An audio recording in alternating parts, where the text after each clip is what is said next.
Hello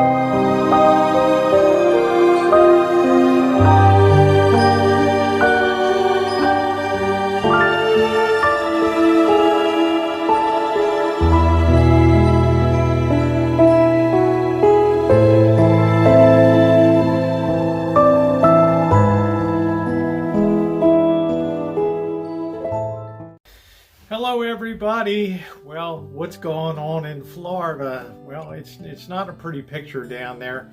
It's not often I weigh in on real estate, especially since the problems that are occurring in a lot of states now, California included, are sort of being overshadowed by what's happening with a very powerful stock market rally here. But Tammy says, I've owned a property here for 14 years. My property insurance used to be $800 a month. Now I'm looking at $14,000 a month. And she goes on to a long story about how they may not be able to stay in Florida anymore. And as she says, worse than that, there's no market for my home right now. And I thought, wow. Let me just begin by saying, if you're not subscribed, please subscribe and hit the bell for all notifications. We cover a lot of different topics here, besides restoration of vintage audio, metal detecting, demonstration, cooking, life-threatening live streams on the streets of the urban areas of some of the wildest cities here in America. Love you to be a part of that. So subscribe and hit that bell for all notifications. So let's get into it here. We see a lot of headlines and a lot of YouTube, and on YouTube there's always this pile-on effect of if one person does a video, then another person's going to do a video. Okay, we know that things are very problematic, not just in Florida, but in a lot of places as far as property insurance, homeowners insurance is concerned. And I think the average now is something like between $11,000 and $12,000 a year in Florida. Now, if you're on a fixed income, that's a lot. And it also amazes me how history tends to repeat itself.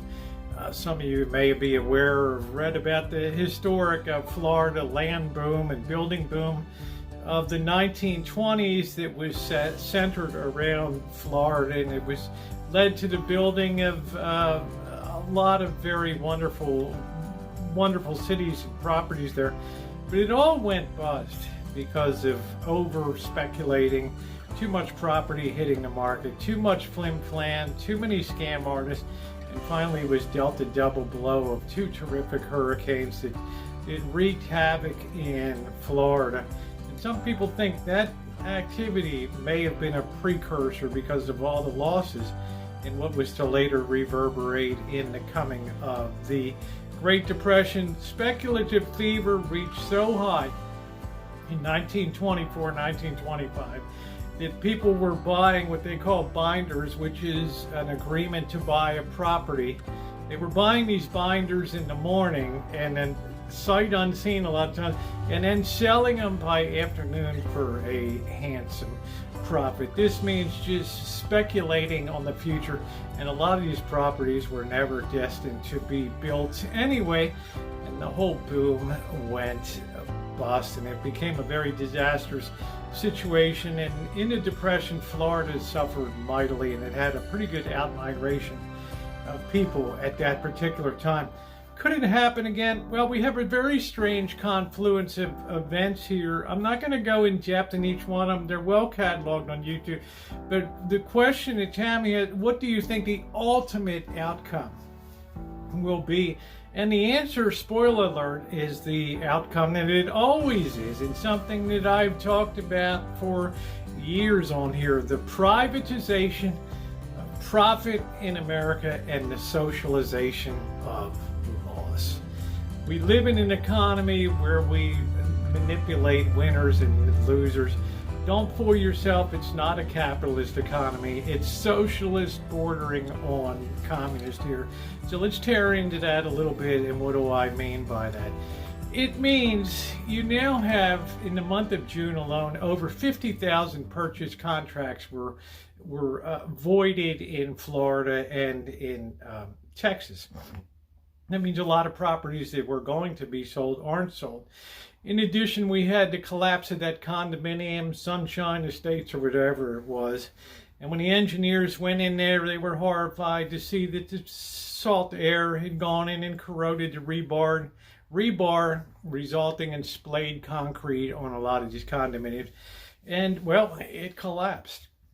So the state passed laws that said you have to go and have professional assessments done for these high rises, and repairs have to be done. Well, nowadays you have a lot of people in these condominiums being hit with special assessments on the order of $100,000 to $300,000. And again, if you're on a fixed income, this is very, very devastating. Now, okay, so you can't afford that. So what do? You do what a lot of people do. You put your condominium up for sale. And also the state now mandates that you put aside certain reserve requirements for the future. No more of this deferred maintenance, deferred to make the monthly management fee low. Just defer it. Just we'll let somebody in the future worry about it. Well, they're awful worried about that now, and people are often getting monthly fees on the order of upwards of $2,000, $3,000, and you can see them listed as these properties are put up on sale. You can check them out on Zillow and places like that. It's astounding, and of course, what's happened as the imputed price goes higher of owning these properties. In other words, if you want to buy it, you now have to come across with $3,000 a month, and you may be liable for the special assessment. Guess what's going on with the capital value of the condominiums? And you can see 3-bedroom, 2-bedroom, 1-bath, beautiful condos that are in the upper 100s now. I think people just are eager. You look at the price trends, how many reductions. They just want to get out from under this. But as if that was not enough of a problem, we have the additional complication of an overbuilding situation similar to the 1920s. You can look at the Miami skyline on Google Earth, and you just see construction crane after construction crane, high rise after high rise. Something like 1,000 people a day in 2022 were moving to Florida, a real bona fide boom. Well, now when you go to put your condominium or even in a lot of cases your home, because of the homeowners insurance is so high now, you're meeting a market that's flooded with a lot of property, particularly in the condominium market, particularly centered around the major cities that are more hurricane prone, like a Miami, a Tampa, etc. And it's resulting in not only the homeowners insurance going up and the property insurance going up, which is built into the management fees and things like that for condos, but you also have the situation, like I said, where the capital values are going down, and a lot of insurance companies are now pulling out of the market. See, prosperity is, one day I hope to write a book called The Perils of Prosperity. And prosperity can oftentimes be a real curse because it brings its own set of problems with it. When a market is stable and gaining at 3-4% a year, property value, something like that, things can adjust, incomes can adjust slowly. But if you take values of like a St. Petersburg home in a not so desirable neighborhood that maybe sold for $50,000 in 1997, 1998, and now the value is like $180,000, or you bought a condominium for like $900,000 in 2019, and now it's assessed at $2.6 million. Well, guess what's going to happen to your property insurance bill? It's going to go up, up, up. And when catastrophes hit, plus we have the global warming and the rise of sea levels and flooding occurring more in places like Naples and that, it's really a bad brew. And what it effectively means is that people are iced in to their holdings. So the market on the sell side is really, unless they're deeply discounted or else haven't heard the news, They're very tied into this, and it's not even so much mortgage rate related because, you know, if you think the Fed is going to be aggressively cutting rates, think again and repump up the bubble with the stock market is an all-time high. Oftentimes, that's what triggers the downside on equity markets and things like that. And they're just, you know, how much house or how much condo can you carry? And you put the carrying costs on a monthly basis with management fees and $4,000, $5,000 a month, and you put that, a month in some of these places, and you put that over a year. Well, heck, you could rent a place, beautiful place, $2,000, $3,000 a month, and not have to worry about anything, right? So it's going to be a much stronger rental market as a lot of these properties flood on the market and are frozen. Now, what's ultimately going to happen is people think like the Blackstones and the big, wealthy, deep-pocket public corporations on Wall Street are going to scoop in and buy a lot of these properties like the cavalry coming over the hill and saving a day. But here's the news. They're already so up to their elbows in properties now in much of America. The last thing that they're really going to do is go back for more of the hair of the dog that bit you and do it all over again. So to get around now to answer Tammy's question, what's going to happen in the end result? We're going to have this, as long as everybody's making money and the values are going up and the insurance, property insurance hasn't caught up and the fees for special assessments on property, everybody's happy. And it takes time for this to work through the system when the reality of this starts to hit. You also have real estate agents that the 6% commission is probably going to be really crumbling in the future here. So there's going to be less incentive to really, you know, move grandma's property off the market or whatever, because I'm making half of what I made. So it's a very deflationary situation there. And I don't think that the big mega deep pockets, especially if we do have a downturn in the market, are going to be in a position where they're going to want to double up on, especially what they know are peak prices. So the end result, they've developed Governor Santos developed the Florida, you know, the insurance of last resort and all that.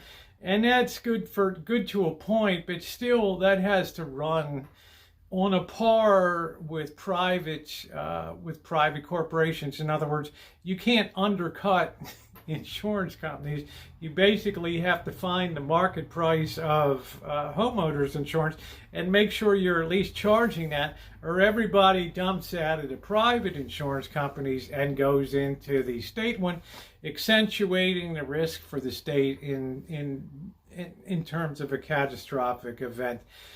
We know what's coming with global warming in the future. We know in 100 years that Miami may be knee-deep in water. We don't really know for sure, but the prognosis isn't good. And we know with global warming that the weather's becoming, I wouldn't say more violent, but the storms are packing more fury and things like that, and they can do a lot of damage.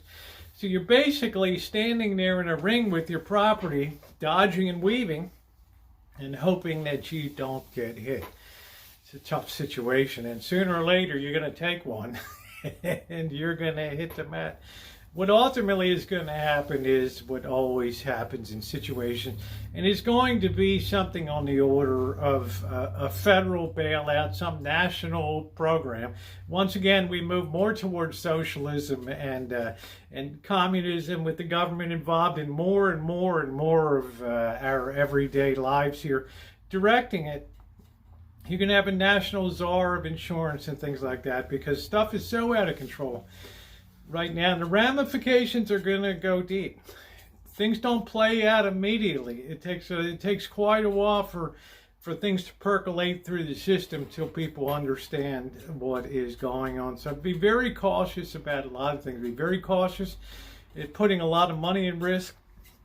Also, with if we have to engage in super bailouts again, well, you know, it's not like other people around the world are going to be willingly funding or keep gobbling up our government bonds that we issue, there comes a point where you just choke on them and you puke them up. You can't take them anymore, and interest rates have to rise to put bait on the hook to bring people in. So I wouldn't get too excited about big interest rate cuts, especially with the potential to weaken the dollar and accelerate inflation. And well, gold, there's another story that has a big story behind it. The untold story of gold. The silent, creeping bull market that's going up and up and up. You want to know what's really going on? Subscribe, hit that bell for all notifications. Because in our next episode, we're going to talk about that sneaky gold market, the most hiddenest bull market of all. And we're going to try to suss out what's really driving it up. They tell you it's looking for this inflationary to cut interest rates, but remember this: all through the whole down cutting of interest rates from 1980 until 2020 or so, gold did nothing but just waffle, go down from $850 in 1980, down to $500 an ounce, $450 an ounce, and bottom out there. So how does that figure in with cutting interest rates and all that? Be a deeper level thinker. Okay, guys, once again, subscribe, hit that bell for all notifications. Your comments are welcome down below if you're aggravated. If you got something to get off your chest, okay, stick it down in the comment section down below and give me your thoughts. If you think I'm off the rails, put it in there. In the meantime, thumbs up are appreciated. And thanks so much for watching, everybody, and have a great rest of your day.